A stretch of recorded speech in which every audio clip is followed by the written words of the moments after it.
नमस्कार। आज कार्यक्रम संवाद में हम हाजिर हैं आपके साथ एक नए टॉपिक पे बात करने के लिए। आज का हमारा टॉपिक है शक्ति traditions in Jammu and Kashmir. और हमारे साथ आज इस टॉपिक पे जुड़े हैं डॉक्टर अग्नि शेखर, जो एक बहुत ही अच्छे वक्ता, एक राइटर, एक पोइट और जम्मू कश्मीर की जो जियो पॉलिटिकल सिचुएशन है उसके बारे में ये एक बहुत ही महत्वपूर्ण व्यू पॉइंट रखते हैं। तो आज हमारा जो टॉपिक है शक्ति परंपरा इन जम्मू एंड कश्मीर, तो इसके पहले भाग में डॉक्टर अग्निशेखर जी से हम पूछेंगे कि जम्मू कश्मीर में जो शक्ति परंपरा है, शक्ति ट्रेडिशंस हैं, तो इनके बारे में आप हमें क्या बताएं। धन्यवाद आजाद जमवाल जी, आपने ऐसा विषय रखा है जो हमारी जड़ों की बात करता है और जिसे कहना चाहिए कि प्राक इतिहास तक हमको ले जाता है, जहां से एवोल्यूशन शुरू हुआ होगा। देखना यह है कि अगर संसार का प्राचीन ग्रंथ हम ऋग्वेद लें तो ऋग्वैदिक भारत में शक्ति परंपरा का क्या स्वरूप रहा होगा। सबसे पहले हमको याद आता है कि अथर्ववेद ने सबसे पहले ये कहा कि माता भूमि पृथिव्यो अहम पुत्रो अहम पृथिव्यः, माता भूमि पुत्रो अहम पृथिव्या, यानी हे भूमि आप हमारी माँ हो। यानी पृथ्वी को माँ के रूप में देखने का सर्वप्रथम उल्लेख हमें अथर्ववेद में मिलता है। यानी ऋग्वैदिक भारत में भूमि को पृथ्वी के रूप में देखना शुरू हुआ था। उसी ऋग्वेद में चलिए तो वहां नदी सूक्त हैं और नदियों का जो वर्णन हमको मिलता है, और नदियों को हमने माँ के रूप में देखा है। आप गंगा लीजिए, नर्मदा लीजिए, कावेरी लीजिए, कोई भी लीजिए। हमारे यहाँ जम्मू में देविका लीजिए, हमारे यहाँ जम्मू में तौशी पुत्री, सूर्य पुत्री तौशी यानी तवी को लीजिए, या कश्मीर में वितस्ता को लीजिए। ये सारी देवियां हैं और वितस्ता का रूप तो उमा है, वो सती है, शिव की पार्वती है। तो नदियों को देखना, भूमि को देखना, इवन ऋतुओं को देखना, ये परंपरा हमने बहुत प्राचीन काल से निर्वहन इसका किया है। और ये असल में एक सिद्धांत है, शाक्त सिद्धांत। जैसे शाक्त धर्म है वैसे ही जैसे वैष्णव धर्म है, वैष्णव सिद्धांत अपने पास संप्रदाय है, शैव संप्रदाय है, शाक्त है। उसमें शैव और शाक्त का बहुत जुड़ाव है, क्योंकि शक्ति और शिव ये तो अभिन्न है। ये तो शिव की अर्धांगिनी शक्ति है, तो इसलिए भी एक जुड़ाव है। और उसमें अंतर या उसमें विशेषता वो बाद में बात करेंगे। और उस शाक्त संप्रदाय ने सर्वप्रथम संसार में ये जो सृष्टि हमारी है, ये जो हमारा सारा यूनिवर्स है, ये जो हमारी सारी ब्रह्मांडीय ऊर्जा है, जो यूनिवर्सल या कॉस्मिक एनर्जी जो है, उस फंड को, उस सारे कॉर्पस को जिसकी हम कल्पना नहीं कर सकते, उसको मेजर नहीं कर सकते। हमने आज तक इतनी प्रगति क्या आकाश को हम मेजर कर पाए हैं? नहीं कर पाएंगे। तो उस सारी जो कॉस्मिक एनर्जी है, उस एनर्जी का रूप जो है वो स्त्री रूप में देखा है शाक्त ने। यानी ईश्वर की जो कल्पना है वो स्त्री रूप में शाक्त धर्म करता है। इवन जो बाकी धर्म हमारे पास है, संसार के भी लीजिए आप किसी भी सेमेटिक रिलीजन की बात करिए, अपने यहां भी अधिकांश करिए, तो ईश्वर को पुरुष या पुरुष जैसा कुछ, पुरुष समान माना गया है। और शाक्त संप्रदाय ने इसी ईश्वरीय शक्ति को स्त्री, और स्त्री के लिए हमारे में माँ का कॉन्सेप्ट है, तो माँ के रूप में कि सृष्टि का उद्भव जो माँ से होता है। और ये भी कहा जाता है कि जब हम पैदा होते हैं, हम तो बाकी प्राणियों की बात तो नहीं जानते हैं, लेकिन मनुष्य जब पैदा होता है तो पहला शब्द माँ ही निकलता है। ये एक अलग आयाम है।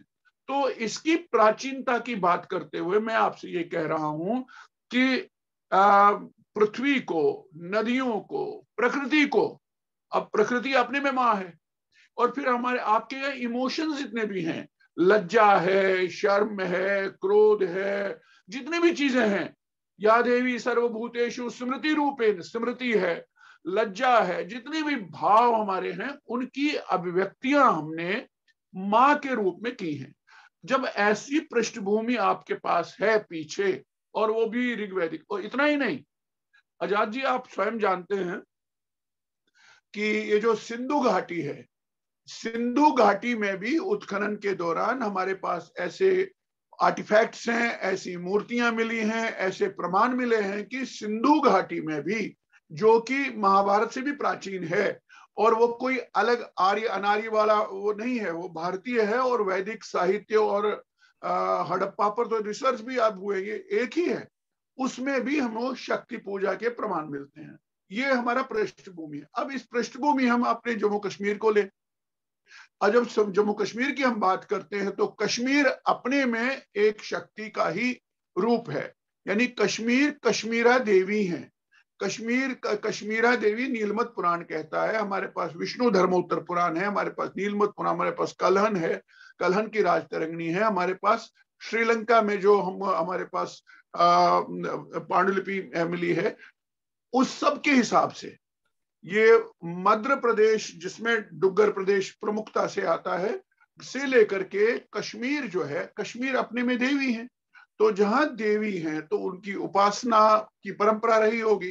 तो इस तरह से कश्मीर में अगर हम बात करें, कश्मीर की नदियां जितनी भी गिनाई गई हैं, कश्मीर भूमि जितनी गिनाई गई है, प्रमुख रूप से ये शक्ति प्रदान है और शक्ति के स्वरूप है। और शक्ति स्वरूपा होने से शक्ति उपासना की पद्धतियां रही होंगी। अब जब मैंने कहा कि ये जो सारी देवियां हैं, मूल रूप से ये एक ही ईश्वरीय ऊर्जा है, उसकी अलग अलग अभिव्यक्तियां हैं, मनोभाव अलग हैं। यानी हमारे यहाँ वैष्णो देवी हैं, वैष्णो देवी के ऊपर त्रिकुटा है, और वैष्णो देवी की जब हम बात करते हैं तो वैष्णो देवी में जब आप चामुंडा की बात करते हैं, वहां सरस्वती की बात करते हैं, वहां महालक्ष्मी की बात करते हैं। ये जो तीन अभिव्यक्तियां हैं उस ईश्वरीय शक्ति, इन्हीं तीनों में सब कुछ विभाजित है। आप जम्मू की बात करिए, आप स्वयं इतने विद्वान हैं, जानते हैं, जम्मू से हैं, यहाँ की देवियां लीजिए, कश्मीर की देवियां लीजिए, ये अभिव्यक्तियां अलग अलग हैं। उपासना तय है, परंपरा है। और कश्मीर में जैसे प्रमुख हैं खीर भवानी जिनको आप बोलते हो, शारिका देवी हैं, शारदा हैं, ज्वाला है, बाला है, ये सारी शक्तियां हैं। इसी से जुड़ता एक सवाल है के रूप में अग्निशेखर जी, इसी से जुड़ता एक सवाल है कि आपने कहा कि कश्मीर में शक्ति पूजा की परंपरा है, और कितनी देवियां जो हैं वो साक्षात वहां पे प्रतिष्ठित हैं, वहां पे बैठी हुई हैं, जिसमें शारदा देवी हैं, खीर भवानी हैं, ज्वाला देवी हैं। जी जी। लेकिन जब भी कश्मीर का नाम आता है तो वहां पे शैव परंपरा का ज्यादा चलन लगता है, और लोग जो हैं जैसे अमरनाथ जाते हैं तो वो समझते हैं कि कश्मीर में सिर्फ शैव की पूजा जो है वो की जाती है, लेकिन देवी के बारे में या शक्ति की परंपरा के बारे में इतना लोगों के पास जानकारी नहीं है। अभी आपने बात की माता खीर भवानी की, क्षीर भवानी जिसको हम कहते हैं, जो नाम बिगड़ते बिगड़ते खीर भवानी हो गया है। क्षीर मीन्स क्षीर सागर। तो इनके बारे में कहा जाता है कि ये रावण की इष्ट देवी थी और राम की ये कुल देवी थी। और जब श्री राम ने माता को वहां पे प्रसन्न किया तो माता ने प्रसन्न होकर कहा कि मुझे आप यहां से ले जाएं और मुझे मध्य देश में वहां पे मुझे स्थापित होना है। तो हनुमान इनको लेके यहाँ पे आए। तो ये लोग, अगर हम ये देखें तो ये सूर्यवंशी परंपरा से बात जुड़ती है। और हालांकि कश्मीरी पंडितों ने इनकी पूजा अर्चना में कोई कमी नहीं रखी, लेकिन जो सूर्यवंश के लोग हैं, जो राम के वंशज अपने आप को कहते हैं, वो लोग इस शक्ति परंपरा को भूल गए। तो ये शक्ति परंपरा कश्मीर में जो है, इसके बारे में लोगों में इतना जानकारी क्यों नहीं? देखिए, कुछ कारण तो इतिहास से जुड़े होते हैं, ऐतिहासिक कारणों से आप विच्छिन्न हो जाते हैं, या पर आक्रांताओं के आक्रमण हुए, देवी स्थलों पे आक्रमण हुए। और आपके मूल प्रश्न पर आने से पहले मैं आपको ये भी याद दिलाऊं कि 14वीं शताब्दी में ऐसा क्या है कि मध्य एशिया से अपने कुछ सैयदों को साथ लेकर, जिनके बारे में कहा जाता है कि वो तैमूर के आतंक से डर कर यहाँ आए, तो क्यों ऐसा है कि जहां जहां हमारे कश्मीर घाटी में काली के पीठ रहे हैं, महाकाली के पीठ रहे हैं, उन्हीं जगहों पे हमदान की मस्जिद है, उसे कहते हैं ये शाह हमदान की मस्जिद है। शायद चाहे वो श्रीनगर में आप लीजिए महाकाली का मंदिर, चाहे हंदवारा में लीजिए, कुपवारा में लीजिए, अनंतनाग में लीजिए, तो हर जगह शाह हमदान जिसे कहा जाता है, मीर अली हमदानी, वो इन काली मंदिरों के साथ ही क्यों ज्यादा जुड़ा हुआ है? यानी ये शक्ति के पीठ थे उस समय। शक्ति केंद्रों पर आक्रमण उस विदेशी सैयद ने किया ताकि हमारा मनोबल वो तोड़ सके, ताकि उसका कन्वर्शन का, इस्लाम फैलाने का काम सुगम हो सके। आप त्राल में लीजिए, आप पुलवामा में लीजिए, आप श्रीनगर में लीजिए, आप सोपोर में लीजिए, आप हंदवारा, कुपवारा, जहां जहां काली मंदिर हमारे हैं, वहां सबको आपको शाह हमदान की मस्जिद मिलेगी। तो ये एक संकेतक है कि ये पीठ रहे हैं। और इन पीठों की बात आपने की, और मैं उस मूल पर आऊंगा कि आपको ये ध्यान में रहना होगा कि देवी भागवत पुराण में 108 शक्तिपीठों की कल्पना है, और उनमें 52 या 53 ऐसे शक्तिपीठ हैं जो अप्रतिम हैं। तो जो कश्मीर की बात आपने कही, जब हम कश्मीर की बात करते हैं तो शैव भूमि लगता है, ये निश्चित रूप से शिव की भूमि तो है। मैंने साथ कहा कि शक्ति के साथ अभिन्न रिश्ता है, और शिव ने ही सतीसर, जो हमारा आख्यान है, जो हमारा लीजेंड है, जो हमारा पुराण है, वो कहता है कि सतीसर का निर्माण किया। अब वहां उन्हें शिव सर का निर्माण नहीं किया, अपने नाम से करते, उन्हें सती के नाम से सरोवर की बात की। तो मुझे जो लगता है, जो मेरा यत्किंचित जितना भी अध्ययन है, कि मुझे लगता है कि शाक्त धर्म शैव से पुराना है, और शिव धर्म जो है, शिव संप्रदाय जो है, वो उसके बाद का विस्तार उसका है। क्योंकि आदि शक्ति के रूप में, आदि जगत जननी के रूप में जब आप बात करते हो तो शक्ति की बात करते हो। शिव को एक कॉन्शियसनेस के रूप में आप बात करते हो, शिव चेतना का नाम है। शिव वो कहते हैं ना कि चैतन्यम आत्मा, ये जो आत्मन है, जो परमात्मा, वो क्या है? वो चेतना है। और चेतना क्या है? चेतना स्त्री रूप है, और चेतना फिर शक्ति रूप है। चेतना आपकी जो कॉन्शियसनेस है वो स्त्री रूप है। तो इसलिए इस संकेत से मुझे लगता है कि मूल रूप तो शक्ति का रहा होगा, मूल शाक्त धर्म रहा होगा। माँ को ही पुत्र या संतान पहले जानता है, बाप को बाद में जानता है। तो इसका मतलब नहीं है माँ और बाप अलग हैं, दोनों एक दूसरे से जुड़ी चेतनाएं। तो उस दृष्टि से शाक्त धर्म पर जो, जहां काली प्रमुख थी, जहां चंडी प्रमुख थी, उस पे आक्रमण आए। ये 14वीं शताब्दी में मुख्य रूप से, जिसकी तरफ मैंने अभी आपसे कहा सॉरी शुरुआत हुई। तो वहां से बाद में आपके पास दार्शनिक रूप में, क्योंकि पराक्रम के रूप में तो आपका हावी हो गया शत्रु आप पर, आपको बल छल और इससे धर्म परिवर्तित किया, आप मरने के लिए छोड़ दिए गए, या भगाए गए, या मारे गए। उसके बाद आपके पास सहारा क्या था? उसके बाद आपके पास एक शिव की शरण में गए और बौद्धिक रूप से गए, और वो जो बौद्धिक दर्शन और विमर्श खड़ा हुआ, और वो विमर्श जो शैव विमर्श है, जो ये कहता है कि कॉन्शियसनेस ही ईश्वर है, लेकिन वही ये कहता है उद्यमो भैरवा, और भैरव करो, उद्यम करो। और उस उद्यम और भैरवी का भी मूल रूप, भैरव उपासना का भी मूल रूप भैरवी रूप में है। इसलिए हमारे यहाँ जो शाक्त साहित्य है जम्मू कश्मीर में, उसमें भैरव भैरवी संवाद बहुत जबरदस्त है। और भैरवी प्रश्न पूछती हैं और भैरव उत्तर देते हैं, वो चाहे विज्ञान भैरव हो, वो कोई भी हो। हमारे यहाँ आप पंचस्तवी, एक बहुत जबरदस्त शाक्त संप्रदाय, शैव लोग कहते हैं शाक्त शैव है, लेकिन है शाक्त संप्रदाय की एक बहुत बड़ी 5 स्तवों में उपासना है। तो मुख्य रूप से अंतर नहीं है। रूप क्या है कि जहां माता का रूप सर्वोपरि है, सर्वोच्च है, वहां शिव उनका कार्यवाहक रूप है। जो आपने माता से मांगना है, कॉन्सेप्ट में जो अवधारणा है, शक्ति के प्रति जब आप जाते हैं, शक्ति से माँ से मांगते हैं, माँ आपको जो फल देती हैं वो वया शिव देती हैं। शिव कार्यवाहक शक्ति है, और शिव के आगे भी भैरव हैं, उनके अलग अलग सिस्टम में एक पूरा है। तो इसलिए भैरव और भैरवों की भूमि, भैरवियों की भूमि कश्मीर मुख्य रूप से शाक्त धर्म रहा है, लेकिन क्लैश कोई नहीं रहा आपस में। आप शैव हैं तो शाक्त आप मानते हैं, यहां तक कि 14वीं शताब्दी में ललेश्वरी कहती हैं, ललदत कहती हैं।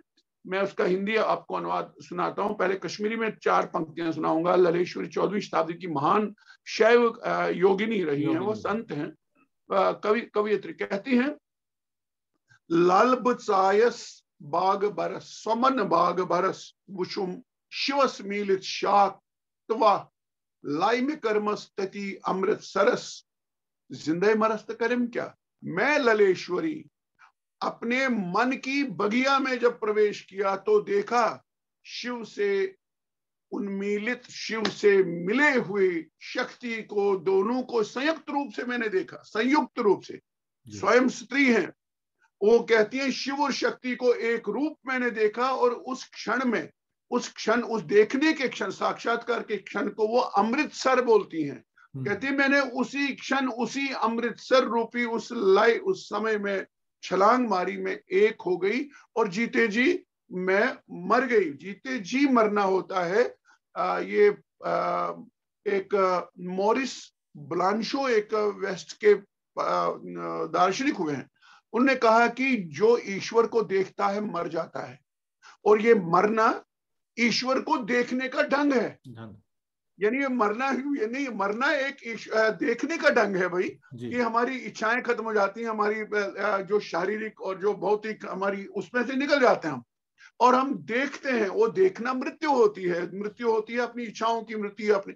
तो ये जो ललित कहती है 14वीं शताब्दी में, मैं वहां जीते जी मर गई। तो आपको जीते जी मरना हो तो ये शक्ति, जीते जी क्या, विलीन होना है शक्ति के साथ जी। और ये जो शक्ति है, इस शक्ति के आपने बहुत इशारा किया, इस शक्ति के उपासकों की एक कई प्रचंड धाराएं रही हैं, कश्मीर से रही हैं, और जम्मू तो खुद शक्ति भूमि ही रहा है।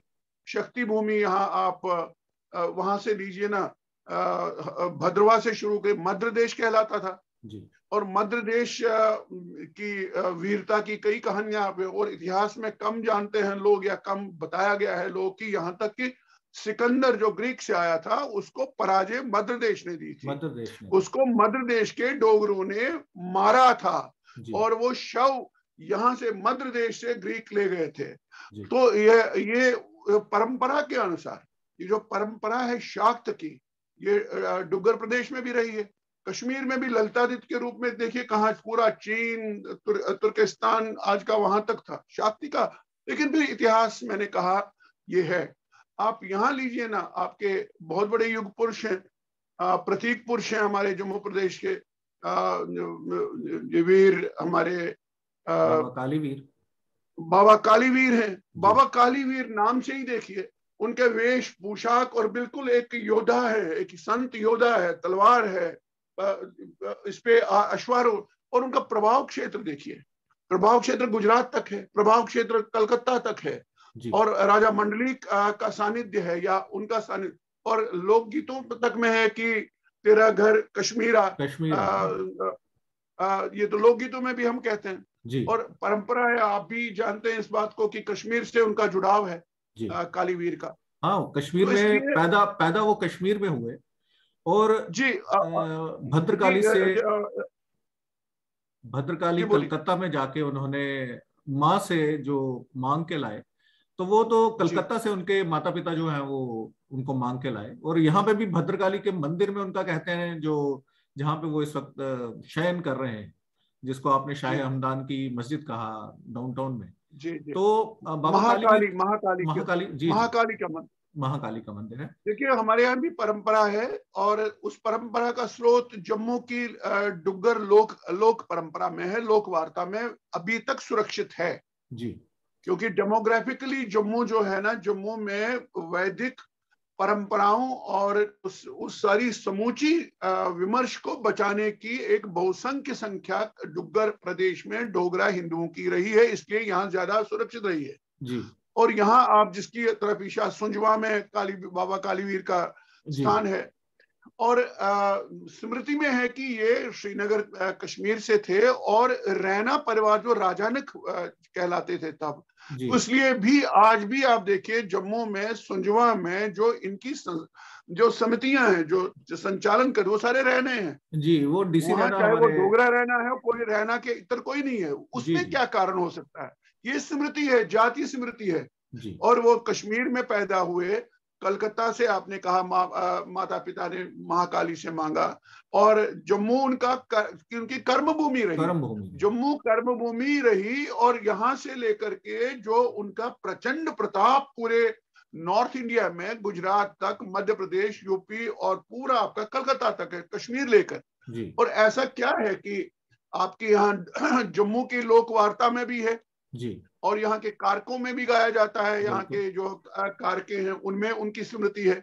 और कश्मीर में प्राय लुप्त हो चुकी है, लेकिन अभी हमारे बचपन तक स्मृति थी, जो महाकाली का मंदिर जिसे आज शाहमदान की मस्जिद कहते हैं, वहां उनका साधना स्थली वहां है जी, वहां। और आपने तो मुझे चौंकाया कि वो आज तक मान्यता है कि उसी मंदिर में हैं, और उन्हें कोई जगाने वाला हो तो एकदम वो तपस्या लीन है उस मंदिर में जो मस्जिद में बदली हुई है। तो इतना बाबा काली भी उसी शक्ति परंपरा के हैं। आप देखेंगे कश्मीरी पंडित जो हैं वो आज भी शाह हमदान की मंदिर की बैक साइड पे जाते हैं और वहां पे सिंदूर का तिलक करते हैं, वहां पे पूजा अर्चना करते हैं। और ये परंपरा जो है मंदिर टूटने के बाद भी उन्होंने छोड़ी नहीं है। तो आप देखेंगे मैंने स्वयं किया है जी। मैं अपने माता पिता के साथ जाया करता था, मैं बचपन में कई बार गया हूँ और अपनी जवानी में भी कई बार गया हूँ। वहां जो घाट है जी, ये फतेहकदल के पास, वहां जो घाट है उसके पीछे जाइए तो एक चौकोर एक शिला है, उसे सिंदूर से पुता गया है। और वहां से जो पानी का निकास होता है वो अंदर जलकुंड से होता है, जिसमें महाकाली का निवास कहा जाता है, जिससे आज भी वो कुंड वहां पे है जी, अंदर है, मस्जिद के अंदर है। नहीं, बाहर भी दीवार के बाहर भी जो पानी का निकास होता है वहां पे भी एक मतलब कि आप कहेंगे जिसको हम बोली टाइप कहते हैं, वो आज भी वहां पे है। वहां है ना। मैं आपसे प्रत्यक्ष कह रहा हूँ, मैंने खुद देखा है।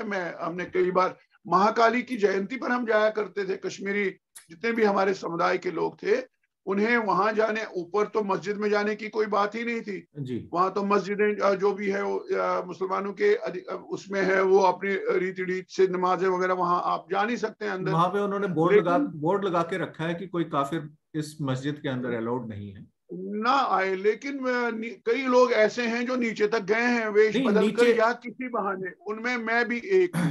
नीचे आप जा सकते हैं वहां के नीचे आप नहीं, वहां एक लिमिट है। हाँ, लिमिट है, उसके बिना उसके नीचे नहीं जा सकते आपको लेकिन आपको पता है कि दरवाजा कहाँ खोलना है, कहाँ सीढ़ियां उतरनी है, कहाँ तक उतरनी, उसके आगे आपको मनाही है क्योंकि आप अदर हैं। तो ऐसे में जो बाहर महाकाली के वो सिंदूर पुता है जी। तो मुझे जो लगता है कि कम से कम हमको उस स्थान की रक्षा करनी चाहिए, उस स्थान को निर्माण करना चाहिए। उस जो बाहर घाट पर है, कम से कम शुरुआत तो यहाँ से की जा सकती है कि उसको पूजा के बैठने के लायक, बारिश पानी में आप जाएंगे तो कहाँ बैठेंगे? अगर बारिश हो रही है आप नहीं जा सकते हैं। तो वहां एक शेड नुमा या वहां एक धर्मशाला नुमा कुछ ऐसा बने। क्योंकि उन्होंने हमारे लिए इतनी ही जगह रखी। मैंने एक बार किसी कहा, कश्मीर में सेक्युलरिज्म के नाम पर ये अच्छा प्रतीक है, बाकी तो सारी मस्जिद है और एक चौकोर रुमाल जितनी जगह आपके है, जिसको वो कहते हैं कश्मीरी है। जी जी जी। तो ये आपने बात कही कि ललितादित्य जो हैं, अगर आप हमारे यहाँ पे परमंडल में गए होंगे तो वहां पे जो शिव जी का टेम्पल है, तो उसके बारे में कहा जाता है कि ये ललितादित्य जी ने बनवाया। वो एक बार यहाँ पे शिकार के लिए आए और इतना ही नहीं, जो हमारे यहाँ बबोर और ये इलाका है, उन मंदिरों का जो उधमपुर आर्किटेक्चर वो देखिए, वो कितना सेम है जो आप अवंतीपुर में आपको आर्किटेक्चर जो आपका सूर्य मंदिर का आर्किटेक्चर जो रहा होगा, लेकिन अनुमान लगा सकते हैं या नारायण नाग में भी जो मंदिर है वही उन्हीं का आर्किटेक्चर लगभग यहाँ मौसम के हिसाब से थोड़ा भिन्नता होगी। वो भभोर में है आपके, वो आपके यहाँ पुरमंडल तक है। तो किरमची में देखिए वो सारे उनका स्टाइल, मंदिर शिल्प वो ललितादित्य के जमाने से, आप ललितादित्य चूंकि साम्राज्य बहुत बड़ा था, ये तो इतिहास कहता है कि सिकंदर विश्व विजेता था, जो नहीं था। अगर कहना ही है तो कुछ ऐसे विद्वान है कहते हैं ललितादित्य को क्यों नहीं बोलते हो, जिसने आधा चीन भी विजित किया था, तिब्बत किया था, सेंट्रल एशिया, मध्य एशिया और तुर्किस्तान तक, टर्की तक। और उसके उनके प्रताप का, उनकी तलवार का लोहा इतना था कि 350 साल तक अरब के इन्वेडर्स ने हिम्मत नहीं की जम्मू कश्मीर आने की।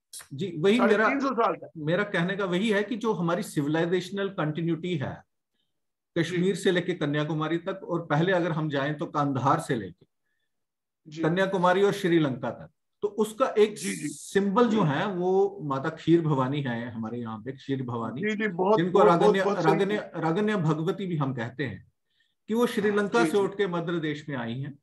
तो ये पूरे आपने बहुत भारत की आपने बहुत ये पहले भी उठाया था ये सवाल, में छूट गया।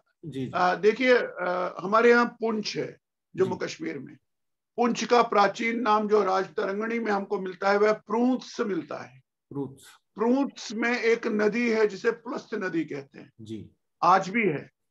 और ये आपको रावण के पिता महर्षि पुलस्त के साथ जोड़ती है जी। जो आख्यान है कि पुलस्त ऋषि ने प्रूंछ में पुलस्त नदी जिसको आज कहते हैं, वहां पे तपस्या करने के बाद माता खीर भवानी जिसको आज हम कहते हैं, जो मूल रूप से श्यामा है, और श्यामा यानी काली यानी दुर्गा, कुछ किसी भी नाम से, लेकिन नाम श्यामा है, उनकी पूजा की और पूजा करके उनके प्रसन्न किया और उनको मनाया कि आप श्रीलंका में निवास करिए उनके साथ। ये आख्यान आपको बताता है। माता की कुछ शर्तें रही होंगी आने जाने की। माता की शर्तों का उल्लंघन रावण ने किया, अपने जो पैशाचिक कार्यविधि उन्होंने की, नरसंहार किए, अपहरण किए, कन्याओं का अपहरण किया। दूसरी ओर तो परम विद्वान थे। तो ऐसे में माता जब रुष्ट हुई, ये वो काल है जब राम और रावण का युद्ध चल रहा था जी। और सीता माता अपहृत थी और उनकी अशोक वाटिका में थी। और राम रावण युद्ध के दौरान, इसका बहुत अच्छा संदर्भ अगर आप बांग्ला रामायण पढ़े हो, कृतिवास रामायण में है, बहुत प्यारा सा, जहां से हमारे सूर्यकांत त्रिपाठी निराला ने भी प्रेरणा ली, और राम की शक्ति उस पर भी बात करेंगे क्योंकि।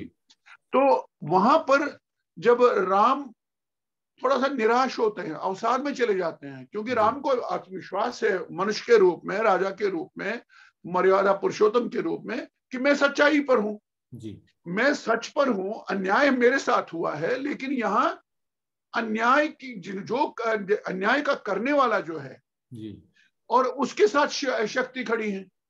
तो वो इस द्वंद में पड़ते हैं, वो वापस आते हैं। और आपको जान के खुशी होगी कि जाम्बवान जो है, जाम्बुवान भी, जाम्बवंत भी आप कहिए, और जाम्बवंत से हमारा फिर जम्मू जुड़ता है।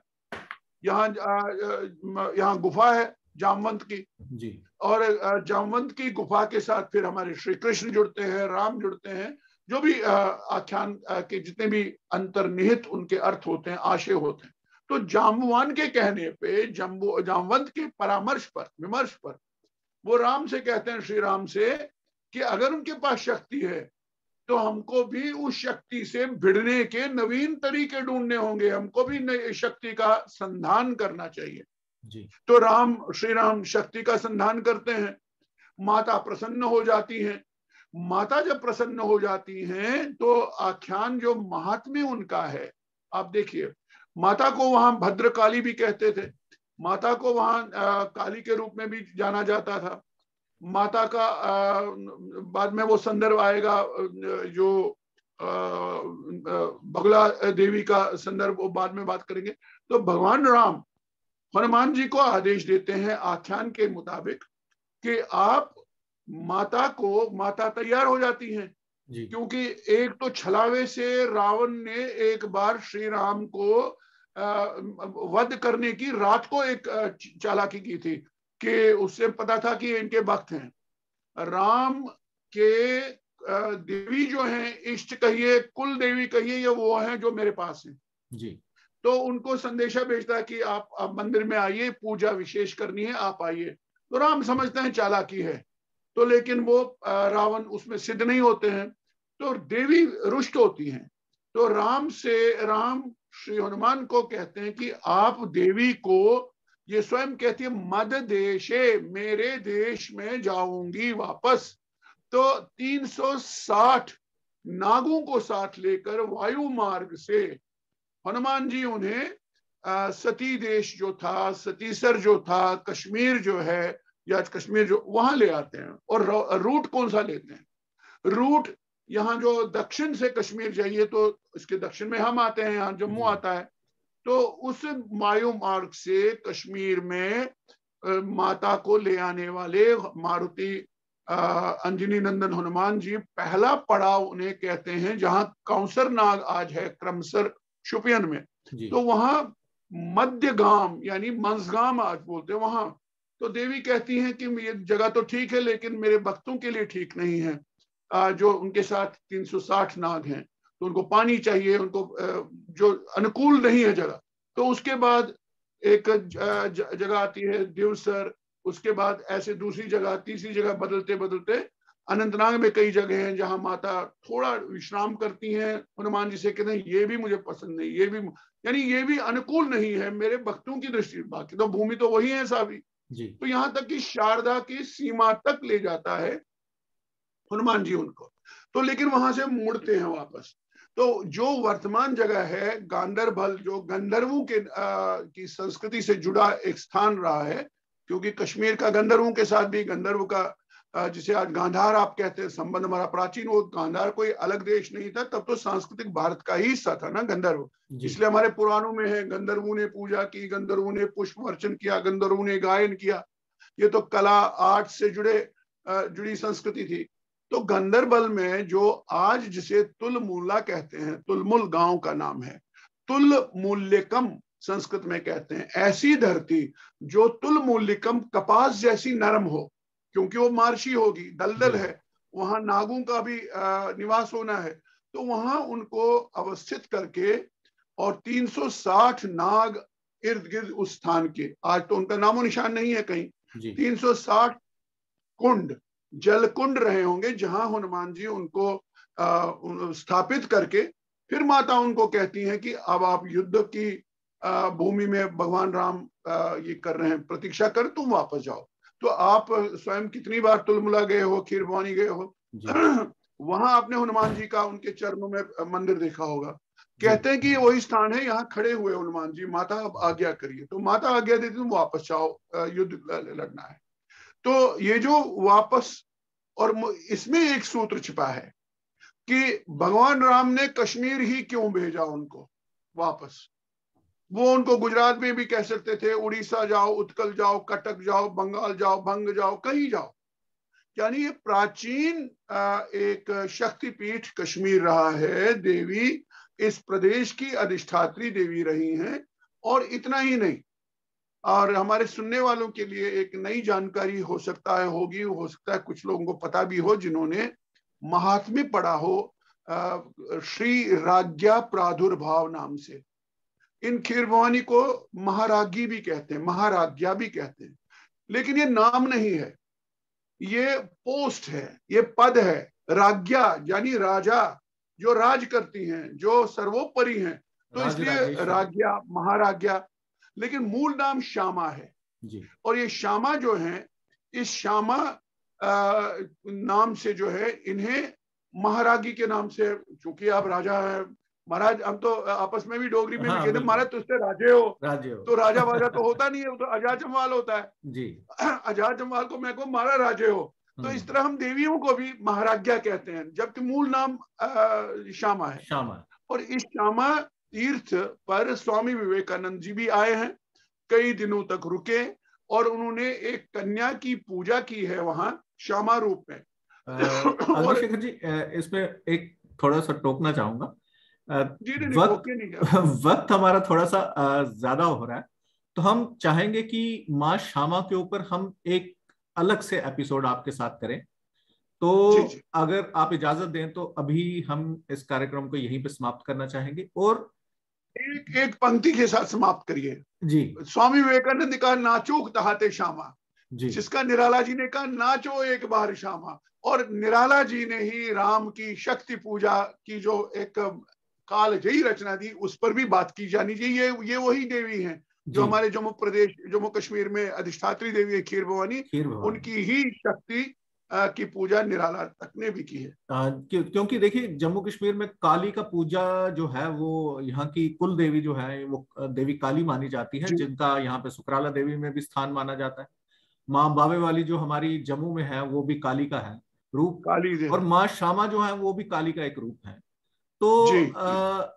इसी के साथ मुझे ये जोड़ना था बाद में विस्तार से क्या करें, समय मैं जानता हूं। जी और हमारा आख्यान परंपरा ये है कि प्रतिवर्ष जी आश्विन की नवमी को, प्रतिवर्ष हजारों साल की हमारी परम मान्यता है कि भगवान राम, सीता मैया और लक्ष्मण जी प्रतिवर्ष इस दिन कश्मीर आते हैं, खीर भवानी के यहाँ नमन करते हैं माता को। और जी उसके चंद दिनों के बाद पूर्णिमा को विभीषण और मंदोदरी भी आती हैं प्रतिवर्ष।